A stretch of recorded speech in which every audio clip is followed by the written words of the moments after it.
Olá, gente. Boa tarde. Boa tarde, pessoal. Estamos chegando. Estamos ao vivo aqui, então.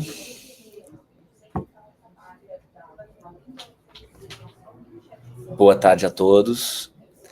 Estamos dando uns minutinhos aqui para quem está chegando poder se assentar. Prazer estar com vocês aqui nessa tarde.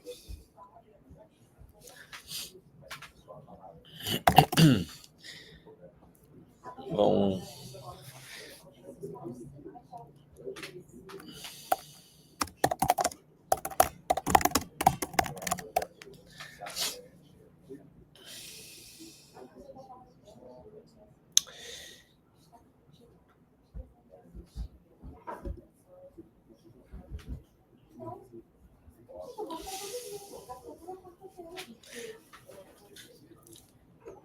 agora são 5h13, eu acho que uns 2 minutinhos até 5h05.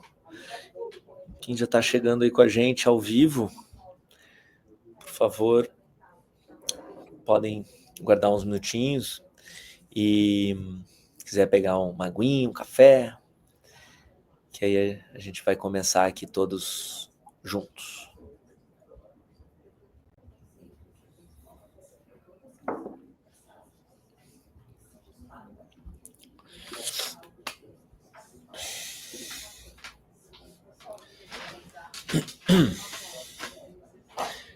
Faltou aquela nossa musiquinha de fundo aqui.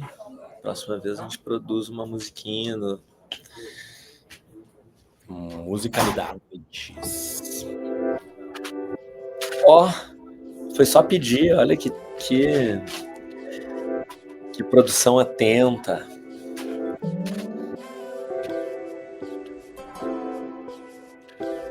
Na hora certa. Muito bom.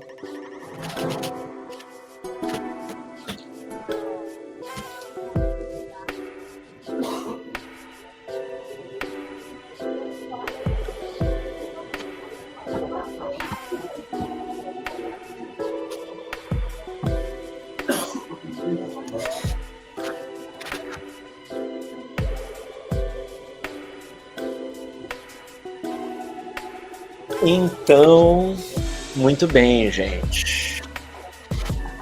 Todos a postos. Vou pedir para a gente ir reduzindo a música. Obrigado. Gente, agora oficialmente, muito boa tarde. Esse é o nosso segundo episódio aqui do People Design Talks. A gente está fazendo essa programação mensal de gravação ao vivo desses episódios, no intuito de um videocast aqui nos estúdios da Nômade, na nuvem do LinkedIn. Então, quem está nos acompanhando ao vivo, muito bem-vindos. A gente convida que vocês possam interagir aqui com a gente, aproveitar que vocês estão ao vivo. Então, reagir às nossas provocações, lançar comentários, perguntas. Essa é a magia do ao vivo, né? Mas esse material vai estar gravado e todos vão poder ter acesso posterior. A gente também está disponibilizando um link para quem quiser receber os materiais, vai estar no chat aqui para vocês preencherem, e vocês vão receber um compilado de conteúdos aqui, de algumas referências que a gente vai estar conversando, e a própria gravação. Estou aqui com o Aron, Krause Litvin, e com a Ali Fu. O Aron é nosso sócio na Nômade, e a Ali a gente tem o grande prazer de receber nossa conselheira do Conselho Consultivo. Boa tarde, pessoal. Boa tarde, boa tarde. A Ali, para quem não conhece, pessoal, além de ser a nossa honrosa conselheira, ela atualmente é diretora, né, de Enterprise Architect para América Latina, professora, conselheira, mentora, especialista em estratégias corporativas, AI, cloud, e está hoje com a gente aqui para bater esse papo e ampliar a conversa sobre cultura que a gente vai ter hoje aqui. É uma honra aí trocar com vocês sobre o assunto, gente. Muito bom. Muito obrigado por aceitar Espero nosso estar à convite. altura e corresponder às perguntas. Olha, até agora você sempre superou, então, sem cobranças, sem expectativas, mas já é uma grande honra te ter aqui. Muito obrigado. Gente, a gente deu o título desse encontro aqui, desse episódio, como a frase, né? Chega de cultura só na parede. Isso remete, né, à nossa intenção de fazer uma provocação sobre o quanto a gente sabe, a gente entende e a gente consegue colocar a cultura como um elemento estratégico no desenvolvimento dos negócios, né? Então até deixo a pergunta aqui, ver se a gente já tendo as primeiras reações, o quanto esse título provocou vocês, né? Podem ser sinceros, viu, pessoal? Se vocês não entenderam, se não provocou, se não fez sentido, comentem também. Mas a intenção é dar uma provocada, porque o que a gente nota, assim, né, é que mesmo com tantas evoluções tecnológicas, digitais, grandes revoluções aí nos últimos anos, a gente nota que a cultura é algo ainda muito difícil de ser abordado e, na maioria dos casos, até um pouco superficial, né? No sentido de não conseguir criar uma materialidade dentro das empresas, né? Não conseguir ser utilizada de uma forma mais consciente. E aí uma primeira questão que a gente quer trazer aqui para abrir o debate é o que é uma cultura boa e o que é uma cultura ruim. Talvez isso seja uma coisa que permeia muito das conversas, né? Tá, mas a gente tem uma cultura boa? O que é uma cultura boa? O que é uma cultura ruim? Na Nômade, nas nossas conversas, no que a gente acredita, é que na prática uma cultura boa é aquela que funciona no sentido de gerar resultado. Então, se está gerando resultado, a gente começa a entender que tem uma cultura funcional. Se não está gerando resultado, é porque tem algum problema nessa cultura. Ou seja, a gente sai daquela ideia de que cultura é uma coisa legal, ou uma coisa que corresponde ao que está na moda, né? Na prática, sim, a cultura, ela funciona habilitando a estratégia do negócio. Ela traz mais clareza, ela traz mais orientação para que as pessoas trabalhem alinhadas numa mesma direção, né? Ela deixa claro quais são as alavancas de crescimento do negócio. É como se houvesse um código invisível em que todas as pessoas estão ambientadas e isso não precisasse ser repetido. A gente brinca assim de que a cultura funcional, né, é quando as pessoas trabalhando de uma mesma forma sem precisar que uma liderança fique direcionando, porque existe ali uma cultura clara de qual é o jeito de se trabalhar naquele ambiente, né? O que se espera dos métodos de trabalho, dos processos, eles ficam mais claros. Além disso, uma cultura funcional também inspira um direcionamento de atitudes e comportamentos que são desejados naquele ambiente de negócio, né? Naquele ambiente de trabalho. Então, uma cultura bem alinhada, bem fortalecida, caracteriza e direciona habilidades e conhecimentos que um grupo de colaboradores, de pessoas, vai desenvolver para atender melhor ao negócio. Então, só resumindo aqui, a gente tem uma cultura funcional, habilita a estratégia, dá clareza sobre processos e métodos de trabalho, o way of working, e também caracteriza atitudes, comportamentos, habilidades e conhecimentos em um determinado contexto. Beleza? Vamos começar com esse entendimento. E aí, rodar essa bola para entender como é que isso se aplica, né, Aaron? Maravilha, maravilha. Pessoal, a gente vai compartilhar um link aí nos comentários e fiquem à vontade de preencherem depois esse link, que a gente fica em contato, que a gente vai falar aqui uma série de referências e quer compartilhar com vocês depois esse material para quem tiver interesse. Então, façam lá o cadastro, se registrem lá no link. Ali, eu vou rodar a bola aqui, aí fazendo, complementando um pouco a caminhada da Ali para quem não conhece. A Ali tem uma jornada extensa ligada a Big Techs. E Ali, eu queria te ouvir aqui para a gente entender juntos o que a gente poderia aprender com a cultura de Big Techs, que poderia trazer para a gente aqui em relação a isso. Legal, Aron. Eu gostei muito até dessa introdução em relação à cultura, porque cultura não é uma coisa que você consegue definir, assim, uma cultura tem que ser desta maneira. Porque ele é um conjunto de muitas coisas, só que essas coisas elas têm que estar em sinergia, tem que fazer sentido para todas as organizações, para todo mundo dentro de uma organização. Eu lembro quando eu comecei a trabalhar na primeira Big Tech, ali que eu trabalhei, que é talvez a ambição de todo mundo que vai para o mercado de tecnologia, que foi o Google. Eu lembro que eu ia para os clientes e falava assim, a gente quer replicar a cultura do Google. Eu falei, gente, não se replica uma cultura de algum lugar.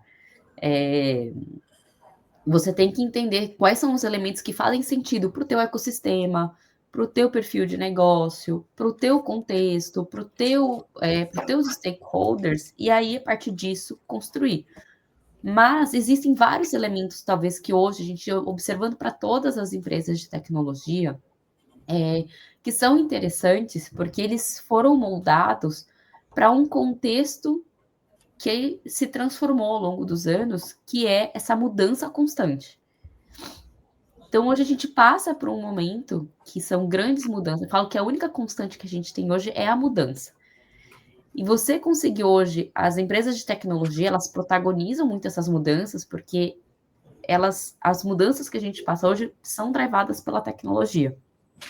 E quando a gente olha para essas empresas, a gente tem alguns traços da cultura que fazem com que essas estruturas, elas, por mais que sejam gigantescas, né, de mais de 10 mil, 15, 20 mil funcionários, elas consigam se mover muito rápido, né? Então, elas são empresas muito ágeis, elas são empresas que conseguem responder rapidamente a grandes transformações, sem você precisar realmente ficar engessado a alguma coisa que te prende.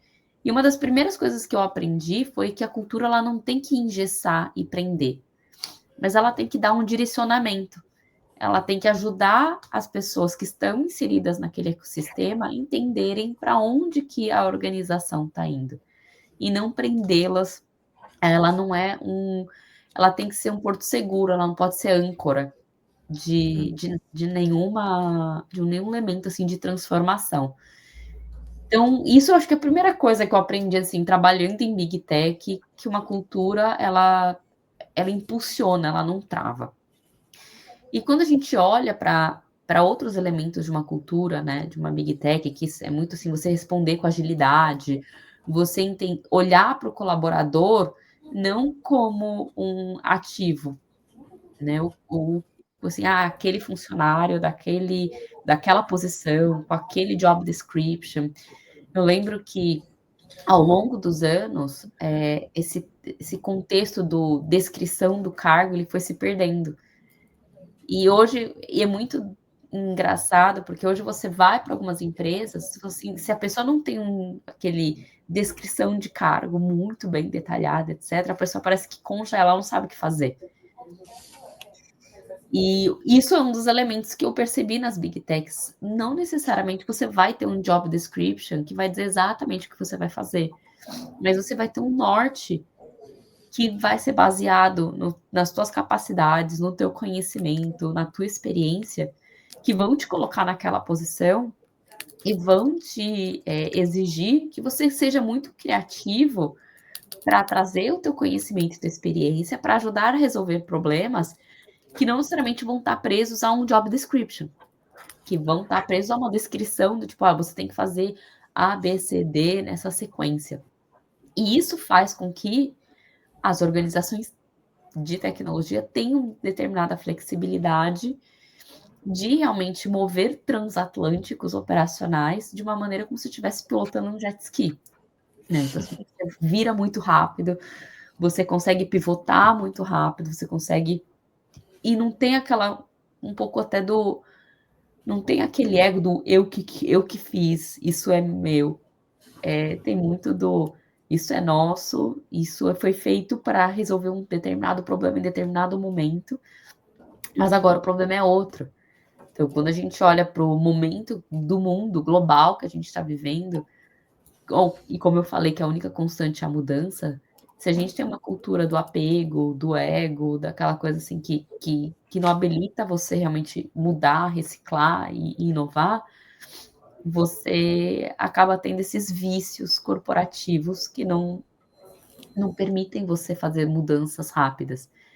Então, quando eu nem sempre trabalhei em Big Techs, né? Eu trabalhei já em empresas tradicionais de bens de consumo, de educação. E quando eu comecei a trabalhar em empresas de tecnologia, eu percebi que esses elementos faziam com que realmente a gente conseguisse pivotar e inovar e ser realmente referência em fazer diferente e facilitar realmente muitos caminhos. Legal, Ali, você trouxe vários elementos aqui, né? Eu fui registrando de agilidade, flexibilidade, uma característica de impulsionamento e não de âncora. Ao longo do tempo foi se perdendo a rigidez do job description e se abrindo mais para um skill-based, de olhar para habilidades que resolvem problemas e isso gerar mais mobilidade, que reforça a questão da flexibilidade, e uma redução de ego, né? De não é meu, é nosso, é coletivo, objetivos comuns. E aí me faz pensar justamente uma característica da cultura organizacional, na verdade qualquer cultura, né, a cultura social também, que ela é feita de histórias, ela é feita de símbolos, ela é feita de personagens. As histórias que a gente conta. Quais são as histórias que a gente quer contar? Isso é muito importante, né? E, portanto, ela vai sendo aprendida. E ela sempre depende de grupo. Ela não é individual. Não existe a cultura de uma pessoa. Ela se dá na relação, nas trocas. E, por se dar nessas trocas e por ser aprendida, ela vai modificando. Ela influencia as pessoas e ela também é influenciada pelas pessoas. Então, realmente é difícil da gente descrever o que é cultura em poucas palavras, porque ela tem essa complexidade na sua própria composição de significado. E aí eu acho que é um erro muito grande, que você inclusive citou no início da fala, que é os modismos, né? Então, todo mundo quer ter a cultura Google. Só que você não importa a cultura como se você importa um arquivo de uma pasta para outra, né? Você tem que viver aquilo. Você tem que realmente entender e dar sentido e se apropriar dessas histórias e ter fatos, símbolos reais que comprovem aquilo. Porque aí entra a grande diferença entre a cultura praticada e a cultura desejada. No trabalho que a gente faz de desenho de cultura, no sentido de um alinhamento, de ganho de consciência, é justamente tentar aproximar aquilo que é desejado daquilo que é praticado. Porque quanto mais distantes estão esses dois campos, mais problema a gente vai ter, mais dificuldade de comunicação, mais desalinhamentos, né? Então, esses elementos que você trouxe são muito interessantes e principalmente deles saírem do discurso e entrarem na prática. Vão entrar na prática com rituais, que são mais ágeis, com comunicação, que é mais aberta, com atitudes que são mais horizontais, uma série de pontos, né? Não que não tenham problemas também. Eu posso dar um exemplo nisso? Claro, por favor. Eu escutei muito ao longo da minha história, tipo, nesses anos trabalhando principalmente com toda a parte de transformação digital, né? Todo mundo fala que o que é transformação digital? Mas todo mundo fala assim, vamos ter uma cultura data-driven, né? Tipo, que esteja realmente pautada e gravada por dados. Aí eu disse, então a gente tem que ter dados para a organização. E toda empresa tem dados, estruturados, não estruturados, de boa qualidade, de má qualidade. Acho que no final do dia todas as empresas têm, mas parte muito por um elemento que é como a gente está usando esses dados, como a gente está organizando esses dados. Eu lembro uma vez que a gente foi para um cliente, ele falava, queremos ser uma cultura data-driven. E aí eu falei assim, mas como que hoje as pessoas elas estão olhando esses relatórios? E aí tinha um Excel que circulava na empresa, né? Uma planilha. Eu falei assim, mas começa por aí, que você depende de uma pessoa que vai atualizar isso. Você está compartilhando por um método que não é eficiente. Então, você quer ter uma cultura que seja pautada, você tem que facilitar as pessoas acessarem isso e principalmente estarem próximas e sentirem que aquilo faz parte da rotina. Então, a cultura também passa por você entender como você está habilitando ela através de processos e ferramentas que vão proporcionar ali para dentro daquele ambiente uma familiaridade das pessoas com aquele elemento. Queremos ser uma cultura de diversidade. E você vai ver os processos ali de contratação não são adequados a proporcionar um ambiente de diversidade. Queremos ter uma cultura que seja realmente segura, de segurança psicológica. Mas isso não passa, por exemplo, por você ter pessoas que tenham autoconhecimento e autogestão para proporcionar, por exemplo, um ambiente de segurança psicológica. Queremos uma cultura de alta performance, mas você não tem ao menos OKRs e KPIs que vão ajudar isso. Então, uma das coisas mais importantes que a cultura, quando ela sai do papel, ela sai da parede, né, e não são só frases bonitas, é a gente pensar quais são os processos e as rotinas que estão habilitando tudo aquilo. E as pessoas, elas terem muita clareza ao ponto de elas conseguirem conectar esses elementos, esses processos, e elas entenderem, poxa, estou fazendo isso porque isso está habilitando este elemento da minha cultura. Então, e os processos é a rotina que você vai vivendo e aquilo realmente, nem todo mundo tem que gostar ou vai amar fazer aquilo, mas eles entendem que existe um propósito no final que gera um benefício para o coletivo e aquilo é importante para a organização. Sim, perfeito. E você fez algumas perguntas aqui que eu fiquei pensando que são muito boas justamente para fazer essa autoanálise ou esse assessment de cultura, né? Como que as pessoas são promovidas aqui dentro? Que tipo de atitude é reconhecida? Como que é a comunicação? Como que são os rituais de planejamento? Então, são perguntas que vão avaliar como as coisas acontecem na prática, que vão dizer como é essa cultura, e não aquilo que a gente quer, deseja, apenas num ideal, né? Tem um livro que a gente sugere aqui, de um autor muito bacana, que é o Fernando Lanzer, que é sobre cultura organizacional e clima, como diferenciar essas duas coisas, como mudar e sustentar uma cultura que se deseja, né? Então, a gente vai depois passar o link desse livro, e tem o mais recente dele também, falando sobre alguns símbolos que a gente consegue identificar melhor na prática a cultura existente. Legal. Eu estava ouvindo vocês falar e aí me veio na memória um caso, me marca até hoje, assim,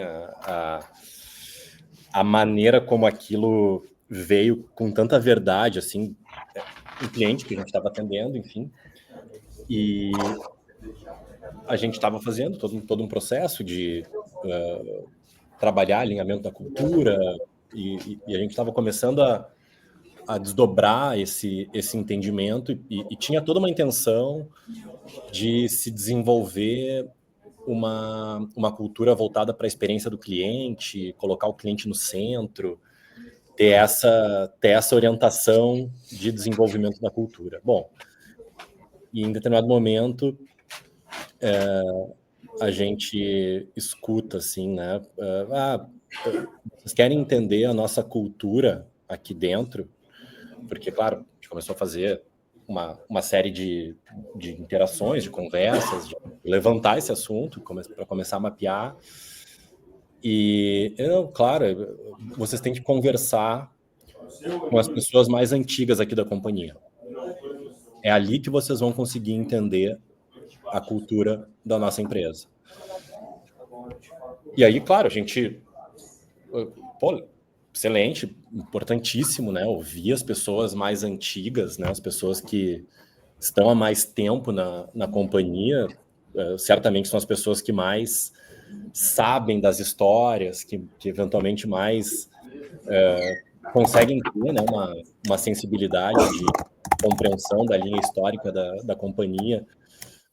E a gente sabia que no fundo, essas pessoas que foram apontadas, que a gente deveria se aproximar e compreender, então, de uma forma definitiva a cultura daquela organização, eram as pessoas que mais tinham resistência e que mais estavam desconectadas disso que você falou, Ali, de se apropriarem de novas ferramentas, se apropriarem de uma perspectiva de rever, né, os processos para ir ao encontro dessa cultura mais voltada, colocando o cliente no centro, pensar sobre a experiência do cliente, enfim.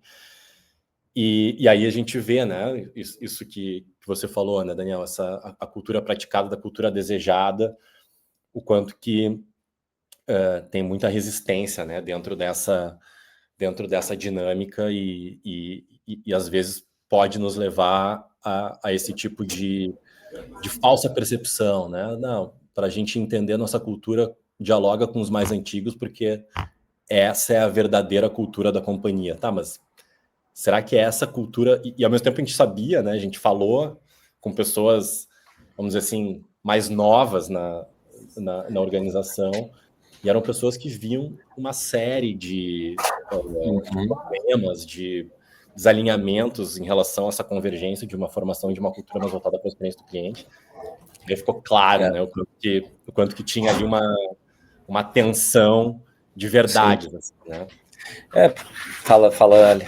Não, eu acho interessante isso porque eu passei por essa situação já, e quando a gente vê assim, um grupo de pessoas que estão entrando agora na organização, que estão reportando ali problemas, etc. E aí você fala assim, não, quem está na cultura são as pessoas que estão mais antigas. Não é uma questão de idade ou de tempo de casa, mas assim, para mim é o sinal mais claro que não existe uma cultura. Porque se ela está com poucas pessoas, ela não é da organização, ela pertence àquele grupo que está vendo. E ela não se traduziu em símbolos, em processos, em elementos que realmente possam realmente alavancar o objetivo da organização e a estratégia da organização. Então, a pergunta aí é, poxa, se a cultura está com poucas pessoas, ela não é da empresa, ela é das pessoas, são os hábitos e costumes daquelas pessoas que estão aqui há um tanto tempo e que estão realmente se traduzindo no que vocês querem que seja. Mas realmente é isso que a organização quer? Então, quando se deparar com esse tipo de situação, não é... Acho que não deve se julgar o tempo de empresa, e que é automático, né, das lideranças. Não, o cara que tem mais tempo de casa, e etc. Mas sim, realmente, se perguntar, mas o que você quer? O que aquela pessoa está fazendo é o que se quer? Porque a gente tem aqui uma ambiguidade. A gente tem um grupo de pessoas que não se identifica com isso e está sendo cobrado por executar algumas coisas, e a gente tem um outro grupo de pessoas que vocês estão dizendo que são os guardiões de uma cultura, mas a gente não consegue traduzir isso em processos. No final do dia, a gente não tem uma cultura, a gente não tem algo que realmente possa se conectar com a estratégia e transformar o negócio. Queria aproveitar aqui, gente, tem um comentário da Thaisa, ou Thaisa. Ela faz um comentário que ela já participou, já trabalhou em diferentes startups, em estágio de crescimento, e sempre um contato direto com o CEO foi algo que determinou muito a cultura, naturalmente, né? Mas ela está perguntando, na nossa opinião, qual é o papel do CEO empreendedor na medida que a empresa cresce em relação à cultura? Como que ele deve se relacionar com essa cultura? Dando a minha opinião rápida, e tem direta relação com o que a Ali comentou aqui, essa cultura não pode estar na cabeça do CEO só, não pode ser uma bandeira que ele levanta, mas deve ser algo que, de alguma forma, se contagia e se compartilha. Então, ele é um influenciador, só que ele não pode ser o único influenciador. E, enquanto CEO e junto com a diretoria, é importante estar alinhado daquela cultura que se quer. Porque senão, se um quer uma coisa, outro quer outra e outro quer outra, isso gera um grande ruído que acaba gerando muito mais desalinhamento e confusão. Então, existe uma orquestração, né? Existe um alinhamento, e essas lideranças são quem sustenta e reverbera a cultura que é desejada, tornando ela habilitadora, né, na prática. Perfeito. Tem um outro ponto dentro dessa pergunta, e aí a gente, quando pensa no CEO, na alta liderança, enfim, em via de regra, né, são as pessoas que orientam a estratégia de negócio, a estratégia de crescimento do negócio de qualquer organização, né?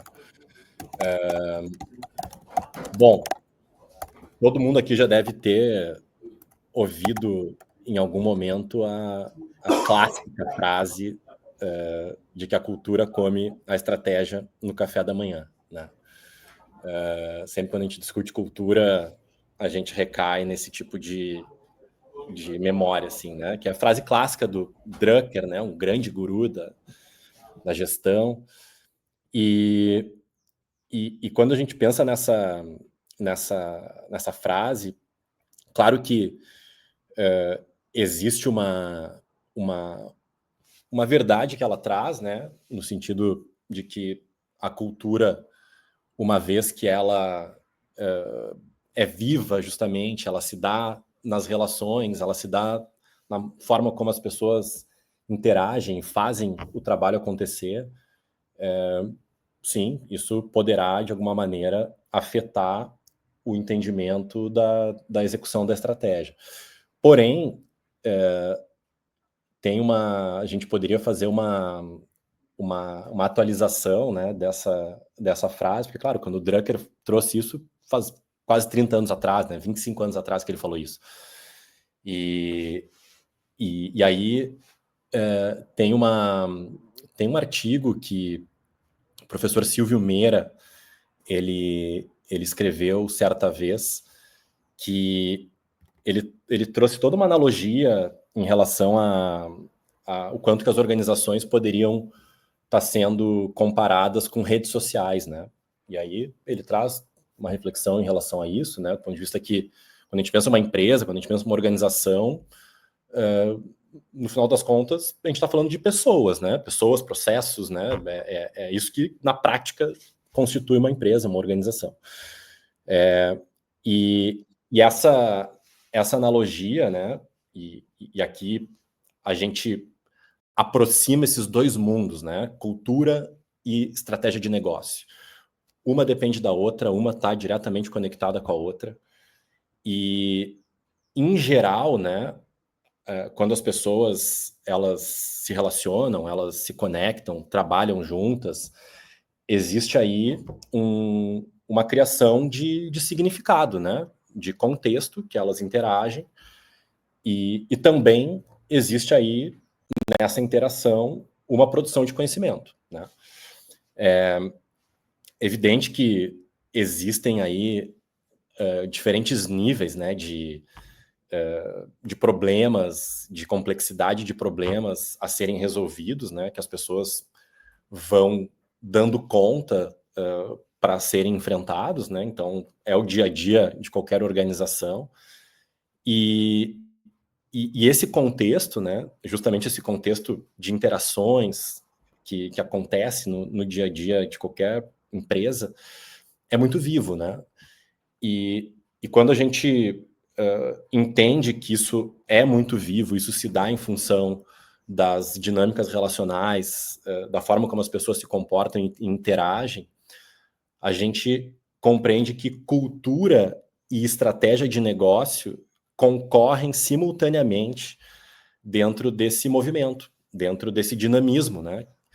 E aí quando a gente olha lá para a frase do Drucker, né, dá a sensação que ele coloca a estratégia num pedestal, né? Ele estagna a estratégia no entendimento e ele atribui a cultura como a vilã de que a estratégia eventualmente não vai ser executada.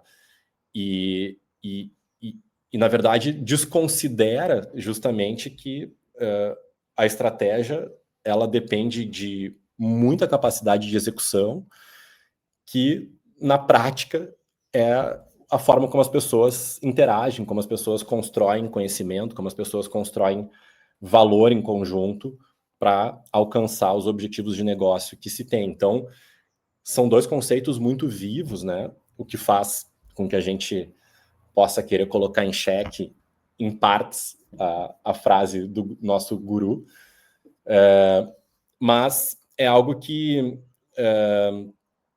nos faz pensar, né, em relação ao quanto que o contexto de mundo, o ambiente de negócio, a forma como a empresa faz a leitura de entendimento daquilo que influencia a maneira como ela faz as coisas acontecerem, é muito importante, né? Conseguir acompanhar essa compreensão, decifrar o que está acontecendo no mundo e consequentemente, uma importância de uma revisão constante em relação a o que afinal de contas, a gente está driveando enquanto a nossa cultura e a maneira como a gente também se permite executar a estratégia de negócio de igual forma dinâmica, né? Então, muitas vezes a gente perde, né, um pouco a mão de acompanhar que isso precisa andar muito junto e é vivo, né? E aí, voltando à pergunta da Thaisa, eu sinto que o CEO, a alta liderança, poderia ter muito esse papel de serem os guardiões, de estarem muito atentos em como que estratégia de negócio e cultura, de fato, ganham um contexto de evolução viva, de uma revisão constante, de uma compreensão de como é que as coisas de fato estão andando para onde a gente gostaria que estivessem andando, né?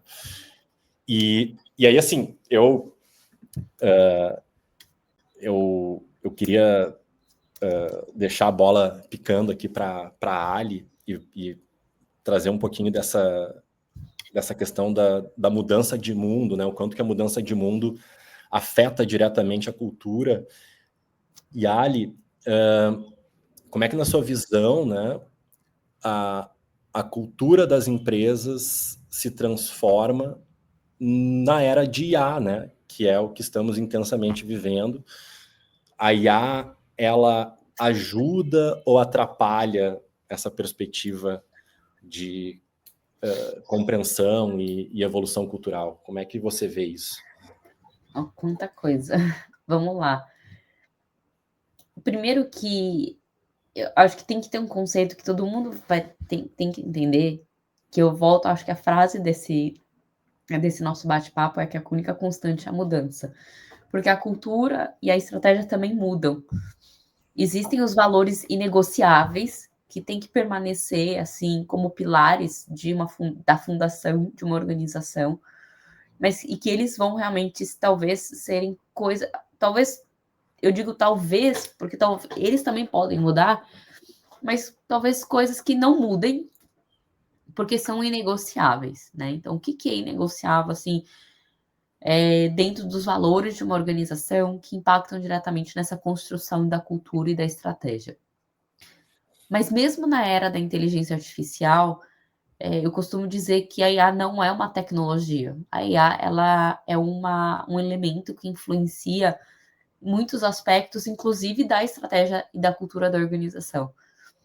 Porque muitas organizações estão tendo que rever elementos que elas colocavam como inegociáveis ou elementos que eram, por exemplo, pilares fundamentais e passaram a transformar porque a IA proporcionou outras coisas.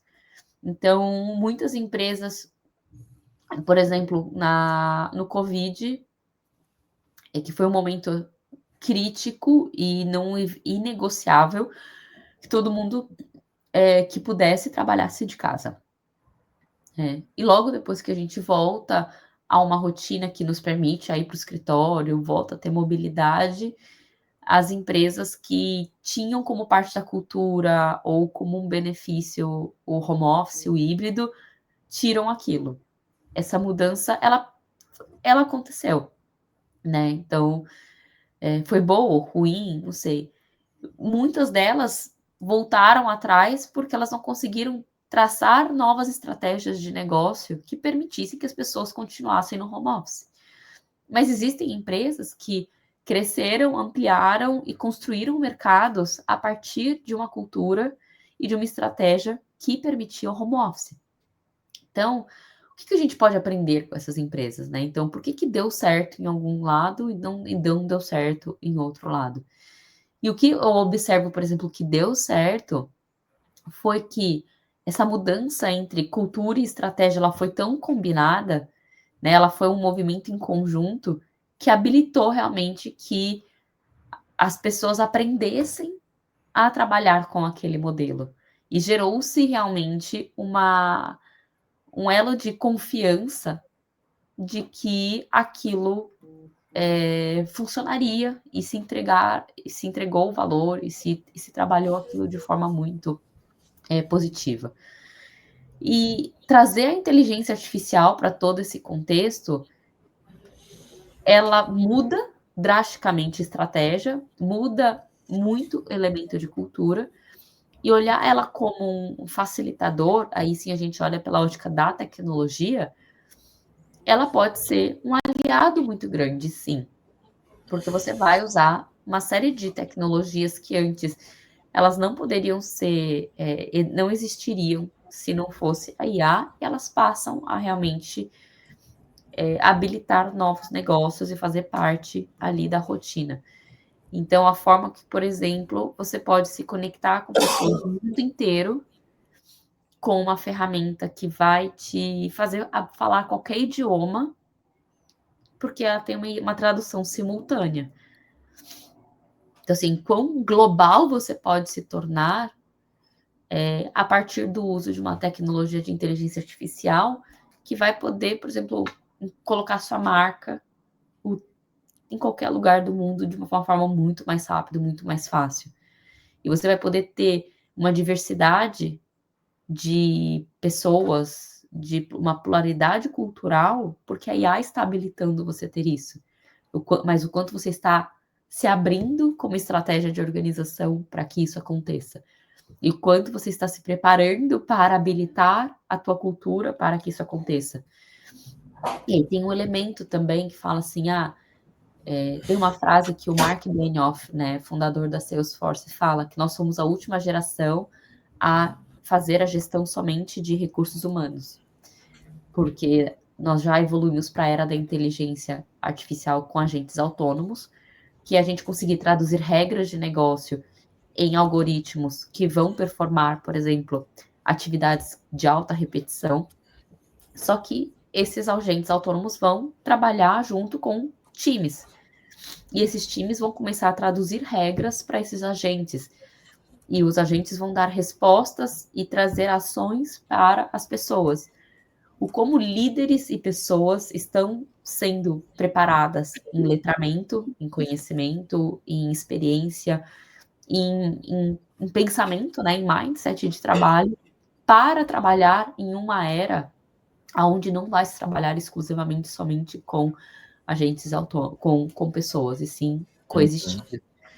Então, existe uma série de mudanças que estão acontecendo, que são de capacidade de conhecimento técnico, mas também de a gente conseguir transformar a cultura e a estratégia de uma organização para coexistir com uma tecnologia que, como eu disse anteriormente, ela não é só a tecnologia, ela tem outros fatores ali que mexem com toda a capacidade cognitiva, de liderança, de símbolos, de elementos que precisam ser considerados, porque eles vão trazer toda essa disrupção de mercado. E tanto isso é verdade que a inteligência artificial ela já é muito presente em muitas indústrias, a gente só não está enxergando isso. E quando você vai, por exemplo, para o campo, né? Eu tenho a sorte de conhecer muitas pessoas que trabalham na agroindústria. Quando você vai para a agroindústria de 15 anos atrás e a agroindústria de hoje, quem pilota, quem está à frente ali de um trator, não é mais aquela pessoa sem letramento, porque o próprio trator, ele não é mais só uma máquina, ele é um computador em dimensão, em uma escala e dimensão gigante, que ele faz tudo sozinho. E a pessoa que está por detrás daquela, tipo, que está sentado naquela cadeira, ele está mexendo com um computador de alta performance, que está capturando dados de satélite, que está capturando, que tem dados de sensores com inteligência artificial que estão fazendo a leitura em tempo real do campo, e ele está ali para juntar todas essas informações e tomar decisões em cima daqueles dados. Então, a agroindústria se transformou muito. E, para mim, um dos exemplos mais claros de o quanto eles tiveram que se adaptar para gerar escala, rentabilidade e crescimento para realmente alimentar e, tipo, países inteiros e assim por diante. Então, assim, a gente não vê isso porque não está no dia a dia da maioria das pessoas, mas é um dos segmentos assim que eu vejo com maior exemplo que as pessoas tiveram que se transformar radicalmente para continuarem sentados naquela cadeira e na frente daquele trator, que não dá nem mais para chamar de trator, porque o último que eu entrei era um computador robótico, assim, de última geração, que eu não sabia nem direito como abrir a porta, mas é um pouco disso, sabe? Perfeitíssimo. Você trouxe um ponto bem importante, o que são aspectos inegociáveis que precisam ser preservados. Isso me leva a gente pensar um pouquinho em relação à materialização da cultura, uso, adoção de IA, e a partir do momento que a gente tem uma clareza de quais são esses atributos inegociáveis, né, que são desejados na cultura de determinada empresa, daí se decorre, né, o desenvolvimento de ações, de dispositivos, de espaços, de ferramentas, enfim, que vão estimular justamente a presença e o desenvolvimento desses atributos nas pessoas, né, que é onde a gente precisa, de fato, se concentrar que as coisas aconteçam. E o quanto que, nessa conversa, né, a importância dos artefatos, os artefatos de cultura, para justamente tornar tangível a subjetividade que é embarcada, muitas vezes, nessa conversa que envolve cultura, né? E aí entra muito algo que a gente enquanto nômade, se propõe a fazer, né? Que é hackear aquilo que é invisível, né? Como é que a gente torna visível aquilo que muitas vezes é invisível, é subjetivo. E esse é legal, cara,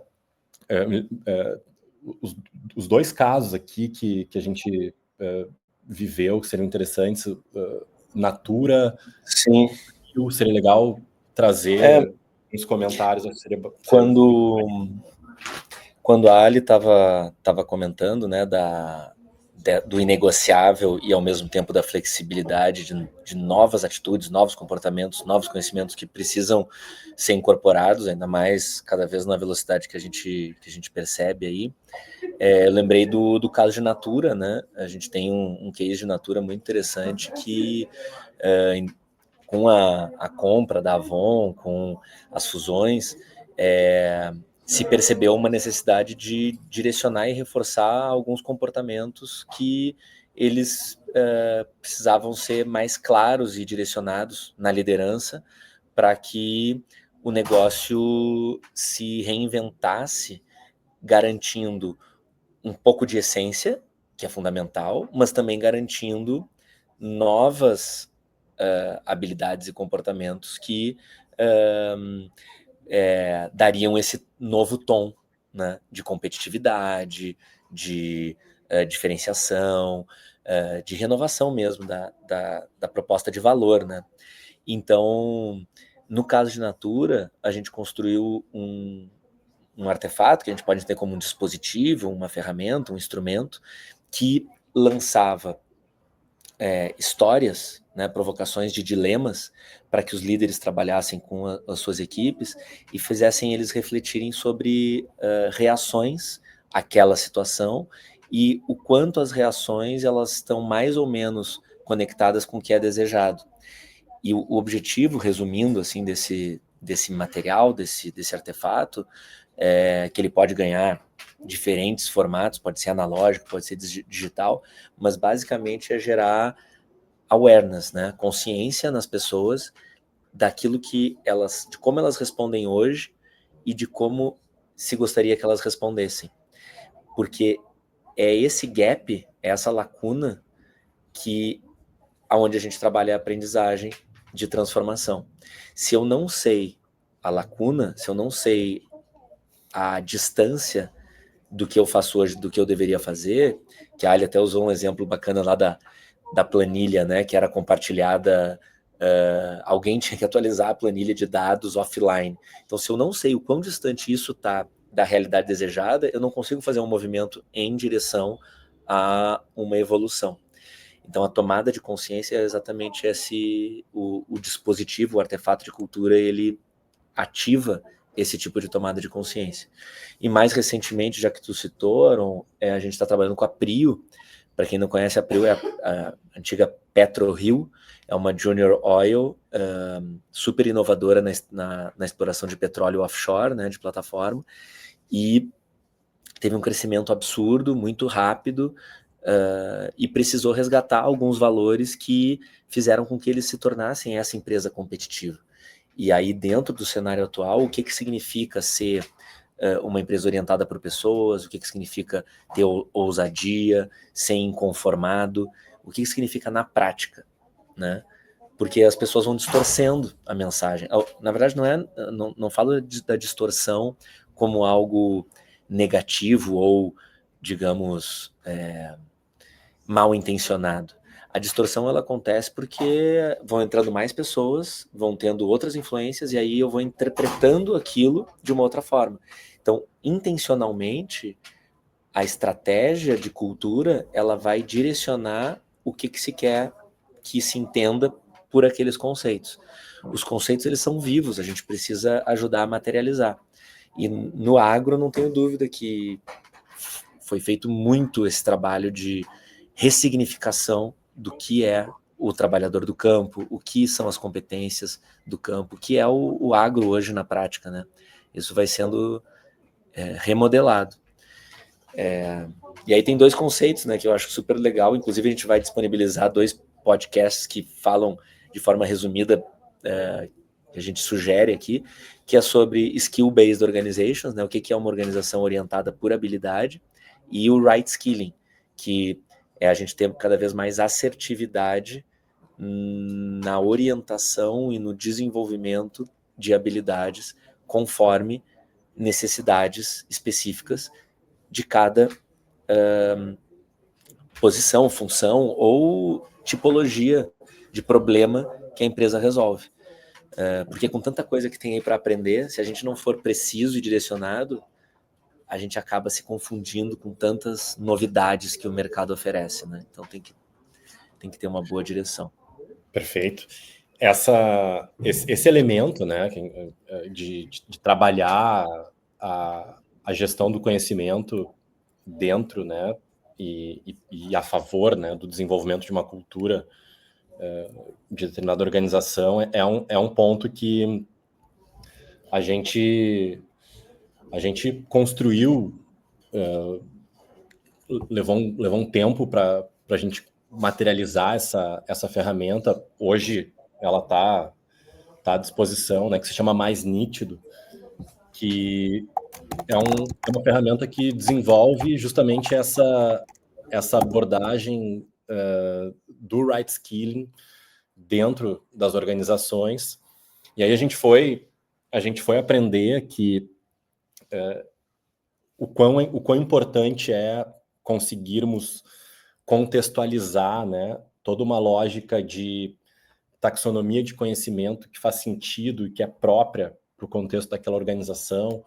Como é que a gente promove, né, conexões entre pessoas para que exista um ambiente de troca e aprendizagem muito inspirado por uma cultura de mentoria que ainda é pouco explorada, né, dentro do contexto Brasil, e existe muita potência, né, da gente conseguir destravar evoluções profissionais baseadas nessa abordagem, né, e aí fica também aqui, para quem tiver mais curiosidade de conhecer a Mais Nítido, vai ser um prazer a gente compartilhar mais informações sobre isso. O que a gente está chegando aqui, né? Estamos nos minutinhos finais aqui de conversa. A gente falou de bastante coisa. Me fez lembrar um recente artigo que saiu na OpenAI, que faz toda uma reflexão, né, do porquê que os modelos de linguagem alucinam, né? E aí a gente vai ver que esse artigo é muito reflexo da cultura que a gente interage, né? A gente poderia fazer uma analogia com a cultura das organizações, do ponto de vista de que a gente muitas vezes não valoriza a abstenção de uma resposta e a abstenção enquanto uma forma de humildade, né? De a gente reconhecer que, puxa, não sabemos ou precisamos evoluir muito mais em direção a tal ponto e a gente reconhecer esse gap, né, de evolução. E a OpenAI fez todo um estudo, né, em relação a isso, trazendo a forma como a gente vem interagindo com as LLMs são muito reflexo da maneira como as pessoas também talvez estejam hoje mais direcionadas a se comportar, né, com uma necessidade de ter respostas certas, dinâmicas, práticas, e uma baixa valorização a uma cultura do erro, a uma cultura de não sei, a gente precisa evoluir, e a gente valorizar também esse espaço, essa necessidade de evolução, né? E aí, acho que assim, a gente poderia começar a fazer as considerações finais. Ali, acho que seria legal te ouvir um pouquinho mais em relação a como que você vê os principais desafios que as empresas estão se deparando para adotar a IA. Como é que você poderia fazer assim um último fechamento de compreensão em relação a o que isso tem representado do que você tem visto, do que você tem conversado aí pelo mercado? Bom, primeiro, assim, a maioria das empresas ainda está colocando IA como inovação e não como estratégia. Acho que é o primeiro ponto. A IA tem que ser discutida como estratégia, ela tem que as pessoas têm que conseguir enxergar além de uma ferramenta de curto prazo para resolver um determinado problema, até porque a IA não resolve todos os problemas. Ela pode criar muitos outros problemas além daqueles que já existem. Então, a primeira coisa olha a IA como estratégia. Quando a gente pensa a IA como parte da cultura, ela tem que ser trabalhada como esse elemento de como eu ajudo as pessoas a entenderem a tecnologia e esse trabalho em conjunto, para que ela não seja um inimigo ou as pessoas sejam aversas a tudo isso, né? Ninguém hoje é averso à internet. Fala assim, nossa, eu não vou usar isso aqui porque tem internet. E durante muitos anos, a própria internet ela foi esse elemento de disrupção. A diferença é que agora acontece tudo muito mais rápido, numa escala muito maior. Então, vai ser inevitável que daqui a algum tempo, e muito curto espaço de tempo, a inteligência artificial ela já permeie muitos elementos do nosso dia a dia, e a gente tem que ser realmente muito aberto e flexível para realmente trabalhar isso com com muito mais com uma forma de tirar proveito de tudo isso.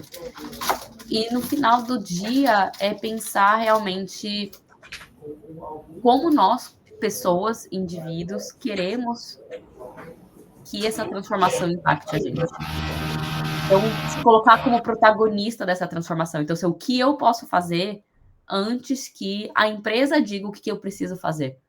Então, como que eu sou protagonista e tomo decisões e como eu posso ser um influenciador também de transformação. Se o meu entorno não percebeu isso, como eu sou também a pessoa que vai influenciar as pessoas a enxergarem. Nós somos uma geração de transição. Então, essa geração de transição, ela carrega essa responsabilidade de ter esse protagonismo dessa construção da onde que a gente quer chegar. Então, se a gente espera que tudo venha pronto, a gente está aceitando o que vier. E nem sempre o que vier vai nos fazer satisfeitos ou felizes. Então, como que a gente se coloca também nesse processo de transformação? Excelente, muito legal, olha. Até tem um material que a gente vai compartilhar, uma pesquisa que fala dos 5 pilares que definem elementos que as empresas entendem como necessários para a adoção de IA. E aí entram coisas como o letramento, que você falou, que eu acho que é um tópico super relevante, porque se a gente não for letrado minimamente, a gente pode gerar mais problemas do que soluções. Entram questões éticas, entram questões de segurança da informação, de governança de dados. Então, é todo, me parece, um capítulo, né, novo, um livro novo de conteúdos, tipologias de conteúdos que vão precisar permear os negócios para que a IA seja efetivamente estratégica e não apenas uma ferramenta para uma inovação de um produto, mas realmente uma mudança cognitiva no jeito de fazer as coisas operarem, o próprio trabalho operar, né? E também tem um lado muito individual de protagonismo, como cada um busca também, né, esse entendimento do seu papel, assim, muito, muito bacana. A gente vai compartilhar esse documento da pesquisa aí do Trust in AI, fala um pouco desses pilares. Legal, bacana. Bom, pessoal, estamos chegando então ao final do nosso People Design Talks, segunda edição. Agradecer a Ali, querida, de novo, pela participação, pelas reflexões. Obrigado. Muito obrigado. Obrigada aí, gente. Poderíamos ficar muito mais tempo debatendo. E vamos até nessa. Aproveitando isso, Aron, sobre o tempo, a thread fica aberta no LinkedIn, então vamos aproveitar essas threads aí para reverberar algumas perguntas, ideias, considerações. É um tema que ele vai nos acompanhar com certeza bastante. Vamos estar Maravilha, atentos. gente. Obrigado. Obrigado, Ali. Tchau, tchau, gente. Até mais, pessoal. Tchau, tchau. Prazer.